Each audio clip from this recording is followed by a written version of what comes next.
Welcome to McPlum, simple solutions served daily. In this video, I will show you how to make delicious scrambled eggs. Let's start by gathering our simple ingredients. You'll need 2 large eggs, 1 tablespoon of butter, and just a pinch of salt and pepper. Also, make sure you have a good non-stick pan and a rubber spatula ready. These few items are all you need to create a fantastic, easy breakfast in just a few minutes. Now, let's get those eggs ready for cooking. First, gently crack 2 large eggs into a medium-sized bowl. Next, add a small pinch of salt and a dash of freshly ground black pepper to enhance their flavor.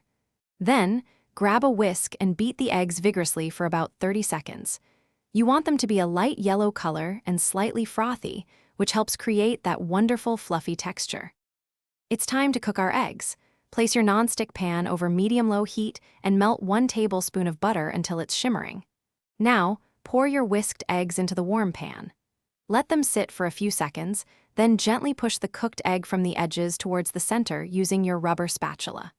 Continue this gentle folding for about 2 to 3 minutes until the eggs are soft, creamy, and just set. The final step is crucial for perfect scrambled eggs. Remove the pan from the heat when the eggs are still slightly wet. They will continue to cook from residual heat. Immediately transfer your delicious, creamy scrambled eggs to a warm plate. For an extra touch, you can garnish them with fresh chives or a sprinkle of paprika. Now, sit back and enjoy your perfectly cooked, fluffy breakfast right away. Thanks for watching. Stay juicy and subscribe.